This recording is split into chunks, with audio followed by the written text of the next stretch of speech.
this is the title of the experiment: conversion of d arsenal galvanometer into ammeter. So this is the complete title of this particular experiment. Okay, so the intention of this experiment is nothing but we are converting galvanometer into ammeter. This is the ultimate intention of conducting this experiment. We are converting galvanometer into ammeter, nothing but, so we are converting galvanometer into a device which will measure the current values. That is the ultimate intention of this particular experiment. Okay, so now this is the circuit diagram for this experiment.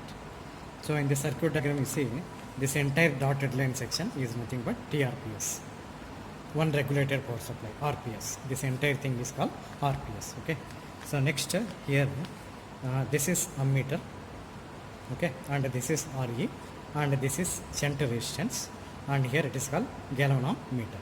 So one galvanometer, one ammeter, one regulated power supply, and two resistor values.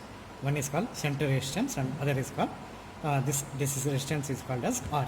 So two resistor values, one ammeter and one galvanometer, one regulated power supply. So these are the required things that we are going to make use in this particular experiment. So finally in this experiment we are converting this galvanometer into a device which will measure some different current values. Ultimately we are converting galvanometer into a ammeter, simply you can see. This is the total circuit diagram for this experiment. And you see in this DC ammeter experiment, here we are converting galvanometer into ammeter. So here this RSH is nothing but it is connected, this resistor is connected in shunt with the galvanometer. In this experiment this resistor value we have to connect in shunt parallel with the galvanometer. So that's why it is called as RSH, shunt resistance. Okay, so now in this experiment we have to convert galvanometer into ammeter. Okay, up to what values of current our galvanometer has to measure, that is called design. Okay, so you can go for any kind of design. You can convert your galvanometer into to measure up to any value of the current. So let me say for example suppose my design is 0 to 20 milliamperes. Suppose my design is 0 to 20 milliamperes. Sorry. So my design is 0 to 10 milliamperes. You can go for any design. So let me go for 0 to 10 milliamperes. The meaning of this designing 0 to 20 milliamperes means we are converting this galvanometer to measure a current values up to only 10 milliamperes. That is my design, 0 to 10 milliamperes. Okay, so now this is a circuit diagram. According to this circuit diagram, you take one ammeter, you take one galvanometer, and for these two you can make use of DRB, decade resistance box. Okay, so this is DRB, one DRB, it's other DRB, and one ammeter, one galvanometer, and this entire thing is called TRPS, RPS, one regulated power supply. According to this circuit diagram, we just give the connections. So RPS, regulated power supply, galvanometer, next ammeter, next DRB, one DRB, other DRB, these two are the resistor values. Okay, so here okay, so okay, now according to this circuit diagram you just give the connections, and this is RPS, regulated power supply, galvanometer, ammeter, and this is shunt resistance, RSH.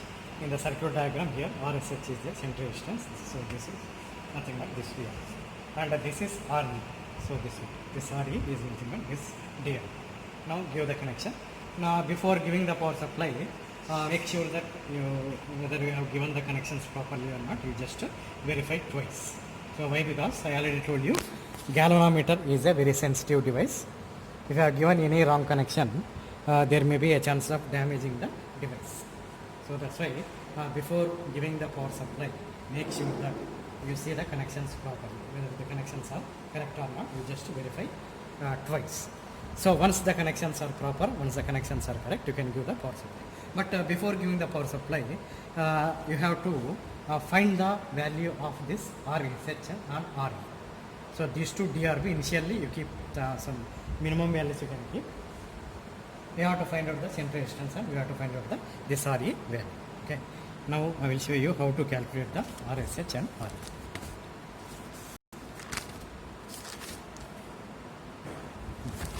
You see, this is the formula to calculate the RSH, center resistance. RSH is equal to IM Rm by I minus IM. Okay. Now here I already told you my design is 0 to 10 milliamperes.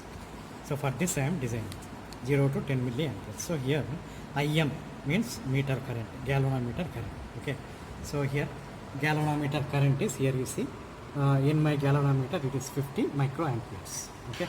So that's why in place of IM we have to substitute 50 microamperes. So that's why 50 into 10 power minus 6 amperes. So this value will vary from device to device. Suppose if in your galvanometer it may be 0 to 500 microamperes, like that. So since in my galvanometer is 50 microamperes, you have to substitute 50 into 10 power minus 6 into RM. RM stands for galvanometer internal resistance. Okay.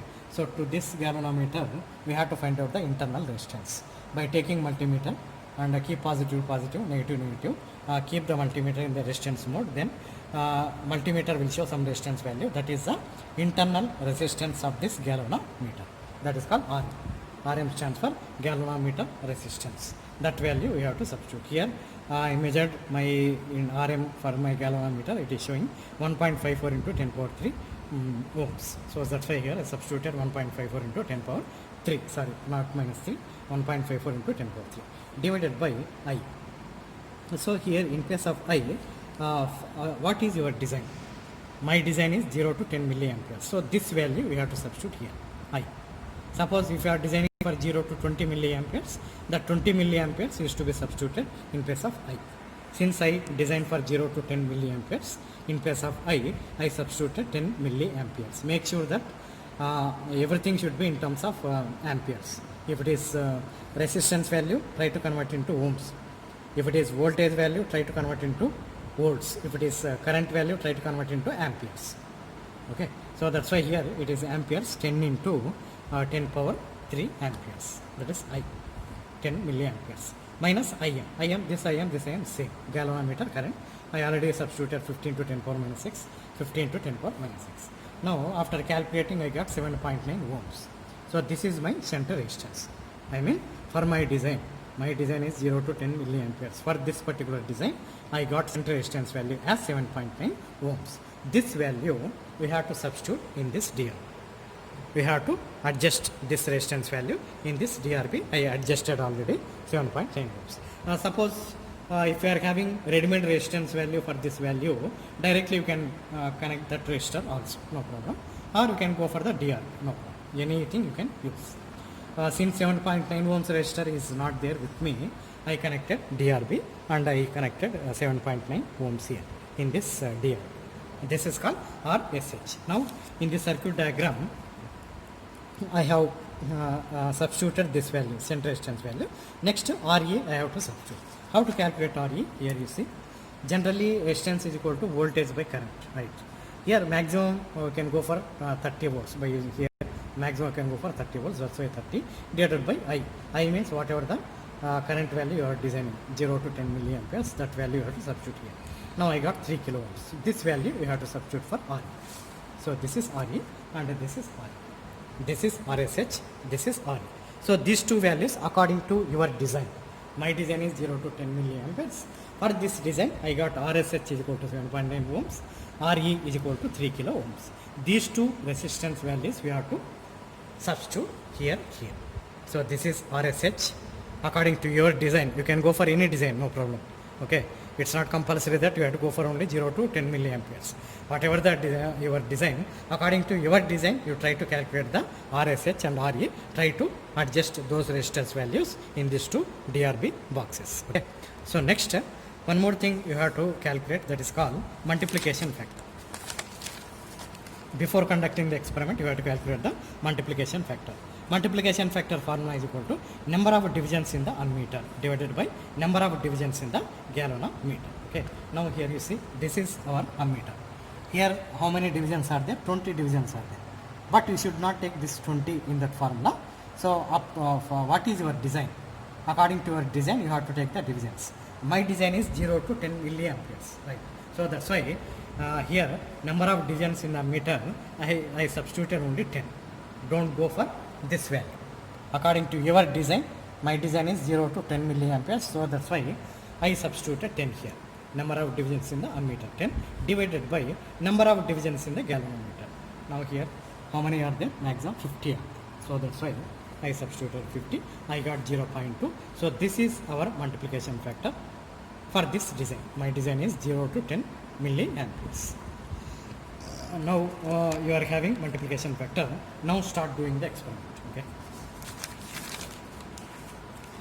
Now start doing the experiment. So first you see here my design is 0 to 10 milliamps, right? So that's why in this ammeter you try to keep the current value as 10 milliamperes. This needle has to come here. So here there is no mechanism to adjust this one. So how to adjust this value means here by using this power supply. Here voltage is there. Adjust this voltage now in such a way that you can get the 10 milliamperes here. So slowly you have to adjust. See, just see here. Now I adjusted 10.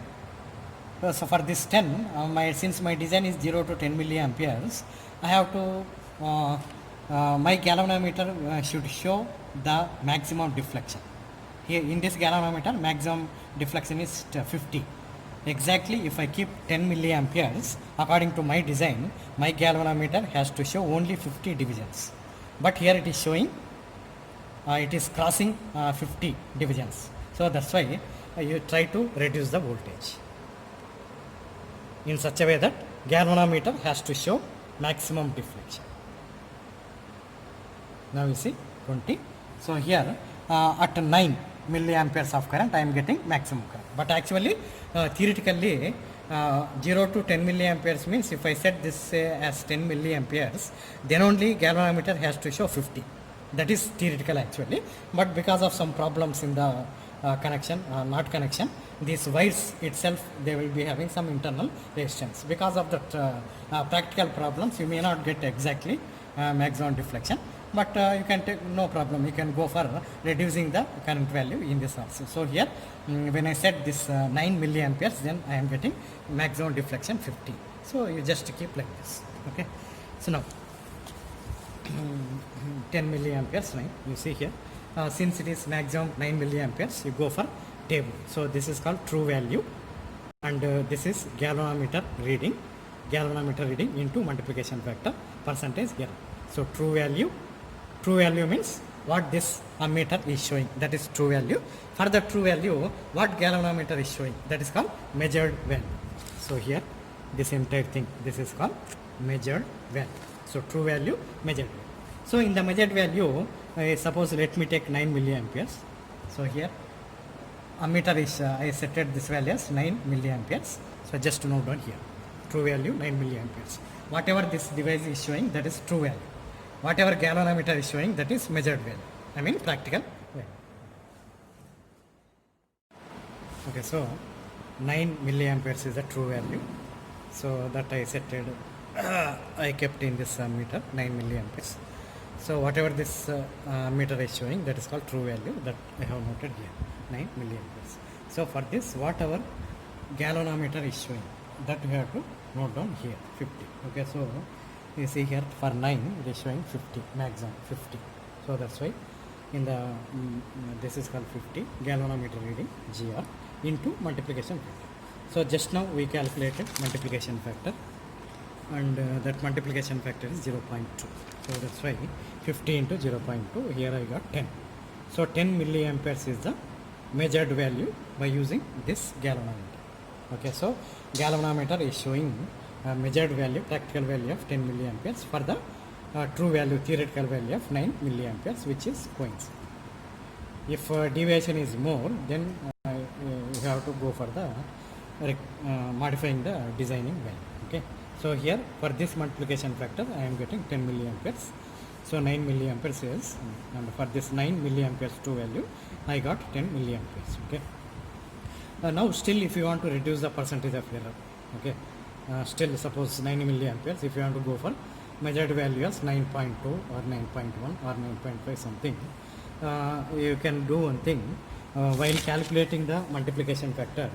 Here multiplication factor actually it is number of divisions in ammeter by number of divisions in the galvanometer. Since I designed for 10 milliamperes, I have taken 10. I have taken 10 divided by 50. Okay, 50 is the maximum deflection in the galvanometer. But practically here, for this 50 maximum deflection, I am not getting 10 exactly in the ammeter. I am getting only 9 milliamperes, 9 divisions. So that's why, suppose if you want to reduce the percentage of error much, then you can calculate the multiplication factor like this. Instead of taking 10, your design is 10, what your ammeter is showing for maximum deflection of the galvanometer, that you can take it. Since my ammeter is showing 9 for the maximum deflection, 9 divided by number of divisions in the galvanometer 50. So if I am taking like this, I am getting multiplication factor 0.18. Previously 0.2. For this value 0.18. Now here you see, for the same 50, if I am multiplied with 0.18, I am getting 9 milliamperes exactly coincide. So like that you can reduce the percentage of error.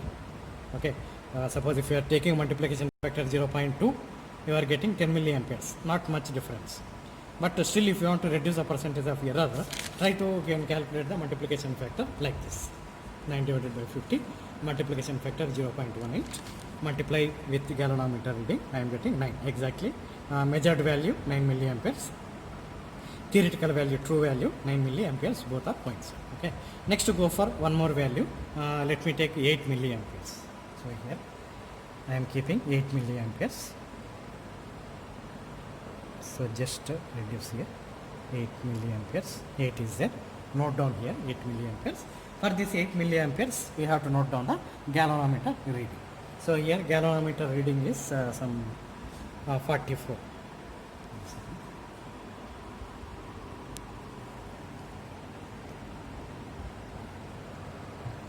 Okay, whatever it may be, for this, suppose keep 8 milliamperes in your ammeter.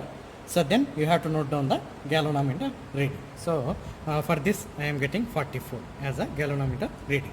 Multiply with multiplication factor 0.2. Suppose if I am taking this multiplication factor 0.2, I am getting 8.8. For this 8 milliamperes true value, I am getting 8.8 milliamperes as a measured value. Suppose still if you want to reduce the percentage of error, you can take this multiplication factor, that is 0.18. Here 0.18, I am getting 7.9. Still percentage of error is reduced. So you can go for next 6 milliamperes. So keep 6 milliamperes here, take galvanometer reading, multiply with the same multiplication factor, note down the value. Like that, up to 0 milliamperes you can take randomly any 10 values. So try to calculate the measured value. True value, measured value, both should match. Now after taking all this reading, finally you have to calculate the percentage of error. You know already percentage of error is equal to true value, I'm sorry, you know percentage of error. Okay, here I will do it. Percentage error formula is equal to, so true value minus measured value by true value into 100. This is the formula to calculate the percentage error. You are having true value minus measured value by true value into 100. Whatever the value you are getting, note down here. Okay. Next, for this also, if you want, it is not compulsory to calculate for this also, you can calculate. So if you observe these two, you will find that in this case you will get the less percentage of error. So like that you have to calculate the, for all values you have to calculate the percentage of error. So like this, we are converting this galvanometer into a device which will measure some current values. Since I designed for 0 to 10 milliamperes, this galvanometer, by using this galvanometer, I can measure a current values up to only 10 milliamperes. So if you have to go for other design also, you can go. Suppose if your design is 0 to 20 milliamperes, then here in place of I here, you have to substitute 20 into 10 power 3, like that. If your design is 0 to 5 milliamperes, in place of I here, you have to substitute 5 into 10 power 3.